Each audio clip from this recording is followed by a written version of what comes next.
మరో breaking news చూస్తున్నాం. అమెరికాలో మరో తెలుగు విద్యార్థి మృతి చెందాడు. తెలంగాణలోని హన్మకొండ జిల్లా వాసి బండి వంశీ అనుమానాస్పద స్థితిలో చనిపోయాడు.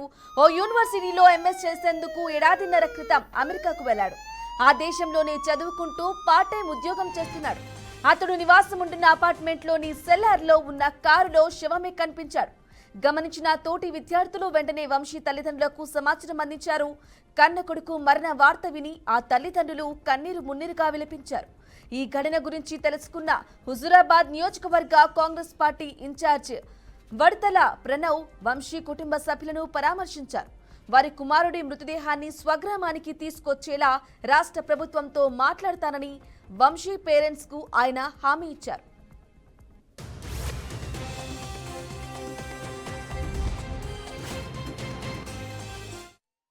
వంశీకృష్ణ అనే అబ్బాయి ఉన్నత చదువులకు అమెరికా పోవడం జరిగింది. అతను అనుమానాస్పదిగా మరణించిన వార్త మాకు తెలియడం జరిగింది. కావున రాష్ట్ర ప్రభుత్వాలు కేంద్ర ప్రభుత్వాలు దీనిపై స్పందించి దీని సమగ్ర విచారణ జరిపించగలరని కోరుకుంటూ మా అబ్బాయిని మాకు అందించాలని వేడుకుంటున్నాము. బండి వంశీ ఉన్నత చదువుల కోసం అమెరికా వెళ్ళడం జరిగింది. అక్కడ అనుమానాస్పద స్థితిలో మరణించడం జరిగింది. దీనిపైన పూర్తిస్థాయి కేంద్ర రాష్ట్ర ప్రభుత్వాలు పూర్తిస్థాయి విచారణ జరిపి ఆ యొక్క కుటుంబాన్ని అన్ని విధాలు ఆదుకోవాలని మరియు ఆ యొక్క మృతదేహాన్ని కూడా ఆ యొక్క కుటుంబ సభ్యులకు వీలైనంత త్వరలో అందించాలని చెప్పేసి కేంద్ర రాష్ట్ర ప్రభుత్వాలను కోరుతున్నాం. చెందిన బండి వంశీ ఉన్నత చదువుల కోసం అమెరికా వెళ్ళడం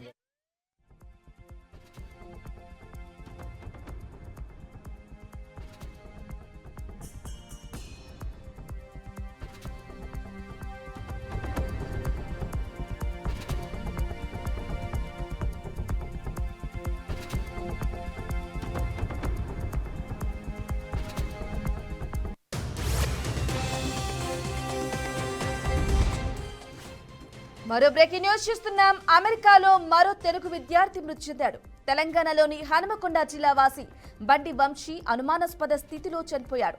ఓ యూనివర్సిటీలో ఎంఎస్ చేసేందుకు ఏడాదిన్నర క్రితం అమెరికాకు వెళ్లాడు. ఆ దేశంలోనే చదువుకుంటూ పార్ట్ టైం ఉద్యోగం చేస్తున్నాడు. ఇక అతడు నివాసం ఉంటున్న అపార్ట్మెంట్లోని సెల్లార్లో ఉన్న కారులో శవమై కనిపించాడు. గమనించిన తోటి విద్యార్థులు వెంటనే వంశీ తల్లిదండ్రులకు సమాచారం అందించారు. కన్న కొడుకు మరణ వార్త విని ఆ తల్లిదండ్రులు కన్నీరు మున్నీరుగా విలపిస్తున్నారు. ఈ ఘటన గురించి తెలుసుకున్న హుజూరాబాద్ నియోజకవర్గ కాంగ్రెస్ పార్టీ ఇన్ఛార్జ్ వడతల ప్రణవ్ వంశీ కుటుంబ సభ్యులను పరామర్శించారు. ఇక వారి కుమారుడి మృతదేహాన్ని స్వగ్రామానికి తీసుకొచ్చేలా రాష్ట్ర ప్రభుత్వంతో మాట్లాడుతానని వంశీ పేరెంట్స్ కు ఆయన హామీ ఇచ్చారు.